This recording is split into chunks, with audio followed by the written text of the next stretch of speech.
Oke, baik. Di sini saya akan membahas mengenai managerial ethics. Jadi managerial ethics itu sendiri merupakan prinsip dan standar moral yang memandu perilaku para manajer dalam mengambil keputusan serta menjalankan aktivitas organisasi.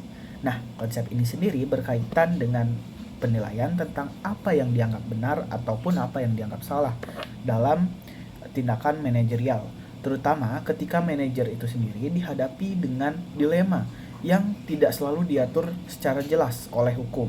Nah, dalam praktiknya itu sendiri, managerial ethics menuntut manajer untuk mempertimbangkan dampak keputusan yang mereka ambil terhadap berbagai pihak seperti karyawan, pelanggan, pemegang saham, masyarakat, dan lain sebagainya. Nah, oleh karena itu, perilaku etis dari seorang manajer dapat membentuk budaya organisasi serta mempengaruhi stakeholder serta memastikan bahwa tujuan organisasi dicapai dengan cara yang bertanggung jawab secara moral dan juga sosial. Saya akan menjelaskan materi mengenai 5 pendekatan dalam kerangka kerja pengambilan keputusan etis. Mari kita bahas satu persatu. Yang pertama ada utilitarian approach atau pendekatan utilitarian. Nah, pendekatan ini menyatakan bahwa keputusan yang etis adalah keputusan yang menghasilkan kebaikan terbesar bagi jumlah orang terbanyak. Fokus utamanya adalah pada konsekuensi atau hasil akhir dari sebuah keputusan, di mana manajer harus mengoptimalkan manfaat untuk mayoritas pihak yang terlibat.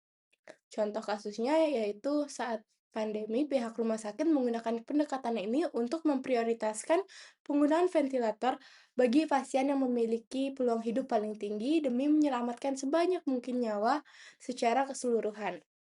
Yang kedua ada individualism approach atau pendekatan individualisme. Pendekatan ini meyakinkan bahwa suatu tindakan dianggap etis jika tindakan tersebut mendukung kepentingan jangka panjang bagi individu itu sendiri. Konsepnya itu jika semua orang mengejar kepentingan sendiri dan menjunjung tinggi kejujuran dan integritas, maka pada akhirnya kebaikan bersama akan terwujud. Karena tindakan curang justru akan merugikan mereka sendiri di masa depan. Contohnya, seorang manajer menolak untuk memanipulasi laporan keuangan perusahaannya, meskipun manipulasi itu bisa memberikan bonus besar kepada dirinya sendiri secara instan. Ia tahu bahwa ketidakjujuran tersebut akan memberikan dampak buruk kepadanya di masa yang akan datang. Yang ketiga ada moral rights approach atau pendekatan hak-hak moral. Nah, pendekatan ini menegaskan bahwa setiap manusia memiliki hak asasi dan kebebasan fundamental yang mutlak dan tidak boleh dirampas oleh keputusan pihak lain. Keputusan yang etis adalah keputusan yang sama sekali tidak melanggar hak-hak dasar pihak yang terdampak. Contohnya adalah seorang manajer tidak boleh menyadap isi pesan pribadi karyawannya atau melarang mereka menyuarakan pendapat karena tindakan tersebut secara langsung melanggar hak privasi dan kebebasan berpendapat yang dimiliki setiap individu. Yang keempat ada justice approach atau pendekatan keadilan. Nah, pendekatan ini menilai keputusan etis berdasarkan standar kesetaraan, kewajaran, dan ketidak memihakkan. Keputusan manajer harus adil dan bebas dari diskriminasi baik dalam hal pembagian kompensasi, penegakan aturan perusahaan yang konsisten maupun keadilan dalam memberikan ganti rugi jika ada pihak yang dirugikan. Contohnya, seorang manajer menetapkan gaji yang setara untuk pekerja pria maupun wanita yang memiliki kualifikasi, beban kerja, dan jabatan yang persis sama tanpa membeda-bedakan latar belakang mereka. Yang kelima ada practical approach atau pendekatan praktis. Pendekatan ini mengesampingkan perdebatan filosofis yang rumit tentang apa yang benar dan yang salah, melainkan berdasarkan keputusan pada standar pantasan yang berlaku di komunitas profesional dan masyarakat luas saat ini. Nah, contohnya sebelum mengambil kebijakan pemotongan anggaran, seorang manajer bertanya pada dirinya sendiri, apakah saya akan malu jika keputusan saya ini diberitakan di koran besok pagi? Jika ia merasa tenang dan bisa menjelaskan alasannya secara logis tanpa rasa bersalah, maka keputusannya sudah etis secara praktis. Corporate Social Responsibility atau CSR. Dalam dunia bisnis modern, konsep tanggung jawab sosial perusahaan atau CSR telah menjadi standar utama. Secara definisi, CSR adalah kewajiban manajemen untuk membuat pilihan dan mengambil tindakan yang berkontribusi pada kesejahteraan masyarakat, bukan hanya organisasi saja. Singkatnya, CSR menuntut perusahaan untuk menjadi entitas yang bertanggung jawab. Namun, untuk menerapkan ini tidak selalu mudah. Seringkali muncul situasi dilematis di mana perusahaan mencari keuntungan dan melakukan hal yang benar menjadi tidak jelas. Masalah moral, hukum, dan ekonomi yang kompleks membuat perilaku bertanggung jawab secara sosial sulit didefinisikan secara tunggal. Yang pertama, pemangku kepentingan atau stakeholders. Untuk menjawab kerumitan tersebut, perusahaan harus bertanya, kepada siapa sebenarnya kami bertanggung jawab? Disinilah kita mengenal konsep pemangku kepentingan atau stakeholders. Mereka adalah setiap kelompok atau individu, baik di dalam maupun di luar organisasi, yang memiliki kepentingan atas kinerja perusahaan. Pemangku kepentingan terbagi menjadi dua. Yang pertama, pelaku internal mencakup karyawan dan pemegang saham, dan yang kedua, pelaku eksternal mencakup pelanggan, pemasok, pemerintah, dan komunitas lokal. Perusahaan yang maju menggunakan pemetaan pemangku kepentingan untuk mengidentifikasi kebutuhan mereka secara sistematis. Dengan membangun hubungan yang terbuka dan transparan, perusahaan dapat bertindak cepat saat terjadi krisis seperti masalah hak asasi manusia atau standar kerja. Yang kedua, gerakan hijau atau Green Movement. Salah satu perhatian utama para pemangku kepentingan saat ini adalah isu lingkungan, yang melahirkan gerakan hijau atau Green Movement. Saat ini, praktik ramah lingkungan bukan lagi sekedar pilihan, melainkan keharusan bisnis yang didorong oleh perubahan iklim dan tuntutan konsumen. Perusahaan besar kini berlomba-lomba mengurangi emisi gas rumah kaca, menciptakan produk inovasi ramah lingkungan. Gerakan ini membuktikan bahwa bumi tidak harus mengurangi profit, justru bisa menjadi sumber pendapatan baru yang berkelanjutan. Yang ketiga atau yang terakhir, keberlanjutan dan triple bottom line. Lalu, apa sih tujuan akhir dari semua upaya ini? Jawabannya adalah keberlanjutan. Prinsip ini memastikan bahwa pembangunan ekonomi yang dilakukan saat ini dapat memenuhi kebutuhan sekarang tanpa mengorbankan hak generasi mendatang. Lalu, untuk mengukur keberhasilan ini, perusahaan menggunakan pendekatan triple bottom line atau yang dikenal dengan 3P. Yang pertama, people atau manusia. Manusia digunakan untuk memastikan praktik kerja yang adil dan kontribusi nyata bagi masyarakat. Yang kedua, planet atau bumi. Ini bertujuan untuk berkomitmen penuh pada kelestarian lingkungan alam. Yang ketiga, profit atau keuntungan. Profit atau keuntungan berfungsi untuk mencapai keuntungan finansial secara etis dan bertanggung jawab.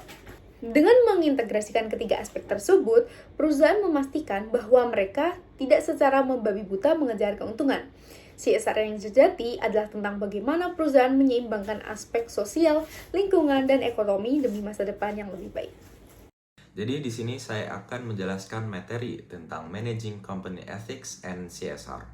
Dalam dunia bisnis modern, perusahaan tidak hanya dituntut untuk menghasilkan keuntungan, tetapi juga harus menjalankan kegiatan bisnis secara etis dan bertanggung jawab terhadap masyarakat. Oleh karena itu, manajer perlu memahami konsep Managing Company Ethics and Corporate Social Responsibility, atau pengelolaan etika perusahaan dan tanggung jawab sosial perusahaan. Etika perusahaan mengacu pada prinsip dan standar moral yang mengatur perilaku individu maupun organisasi dalam menjalankan kegiatan bisnis. Etika membantu menentukan apakah suatu tindakan dianggap benar atau salah dalam lingkungan kerja. Bagi manajer, etika sangat penting karena keputusan yang mereka buat tidak hanya mempengaruhi keuntungan perusahaan, tetapi juga mempengaruhi karyawan, pelanggan, masyarakat, dan lingkungan. Dalam praktiknya, manajer sering menghadapi dilema etika, yaitu situasi di mana mereka harus memilih antara beberapa keputusan yang memiliki konsekuensi moral yang berbeda.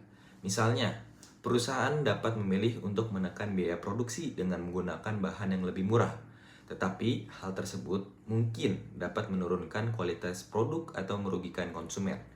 Dalam situasi seperti ini, perusahaan harus mempertimbangkan nilai moral dan dampak jangka panjang dari keputusan tersebut. Untuk memastikan bahwa organisasi bertindak secara etis, perusahaan biasanya membangun sistem manajemen etika. Sistem ini dapat berupa kode etik perusahaan, pelatihan etika bagi karyawan, serta kepemimpinan yang memberikan contoh perilaku etis. Manajer memiliki peran penting dalam menciptakan budaya organisasi yang menjunjung tinggi integritas, kejujuran, dan tanggung jawab. Selain etika, perusahaan juga memiliki kewajiban untuk menjalankan corporate social responsibility atau tanggung jawab sosial perusahaan. CSR adalah komitmen perusahaan untuk beroperasi secara berkelanjutan dengan memperhatikan kesejahteraan masyarakat, karyawan, konsumen, serta lingkungan. Dengan kata lain, perusahaan tidak hanya fokus pada keuntungan ekonomi, tetapi juga mempertimbangkan dampak sosial dan lingkungan dari aktivitas bisnisnya. Dalam konsep ini, terdapat beberapa dimensi tanggung jawab perusahaan. Pertama adalah tanggung jawab ekonomi, yaitu kewajiban perusahaan untuk menghasilkan keuntungan dan menjaga keberlangsungan bisnis. Kedua adalah tanggung jawab legal, yaitu mematuhi hukum dan peraturan yang berlaku. Yang ketiga adalah tanggung jawab etis, yaitu melakukan kegiatan bisnis secara jujur, adil, dan menghormati hak-hak pihak lain. Terakhir adalah tanggung jawab filantropi, yaitu kontribusi sukarela perusahaan kepada masyarakat, seperti kegiatan sosial, pendidikan, atau program lingkungan. Bagi perusahaan, penerapan etika dan CSR memberikan berbagai manfaat. Selain meningkatkan reputasi perusahaan, hal ini juga dapat membangun kepercayaan dari konsumen, investor, dan masyarakat.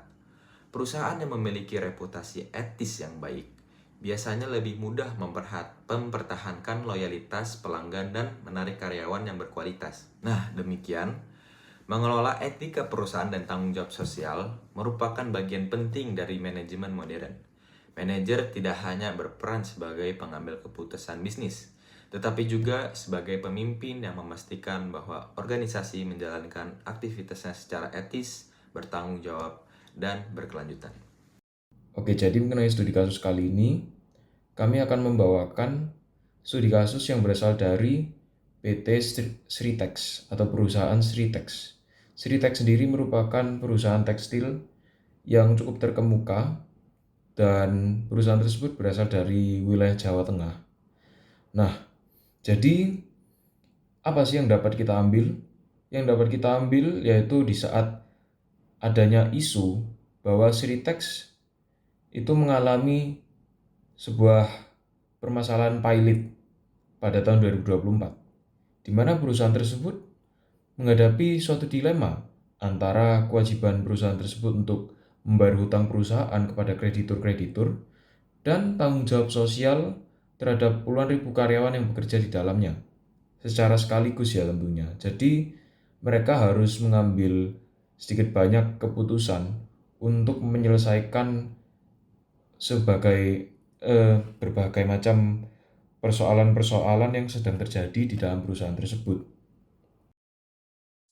Namun, tindakan yang dilakukan oleh manajemen, yaitu manajemen mengusahakan perusahaannya tetap beroperasi demi mencegah PHK massal pada karyawannya yang menunjukkan bahwa social responsibility terhadap kesejahteraan karyawan dapat menjadi prioritas di atas kepentingan likuidasi dana dalam jangka pendek. Nah, selanjutnya saya akan membahas tentang keterkaitan kasus ini dengan chapter yang kali ini kita bahas. Nah, yang pertama, keterkaitannya itu adalah managerial ethics, yaitu prinsip moral yang digunakan manajer saat membuat keputusan bisnis. Dalam kasus Sritex ini, manajemen menghadapi dilema ketika perusahaan dinyatakan pilot pada 2024. Mereka harus memilih antara fokus membayar utang kepada kreditor atau mempertimbangkan nasib puluhan ribu karyawan yang bekerja di perusahaan tersebut. Yang kedua, ethical decision making framework, yaitu kerangka berpikir untuk mengambil keputusan yang etis. Dalam situasi ini, manajemen Sritex menilai dampak keputusan terhadap berbagai pihak, seperti kreditur, karyawan, dan masyarakat sekitar.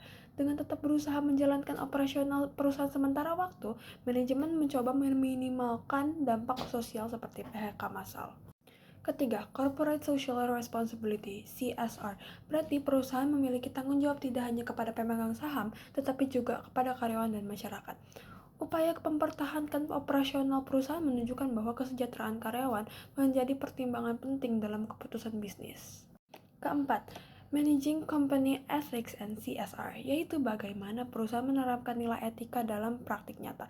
Kasus Sritex menunjukkan bahwa etika bisnis tidak hanya tentang mematuhi hukum, tetapi juga tentang tanggung jawab sosial terhadap orang-orang yang bergantung pada perusahaan.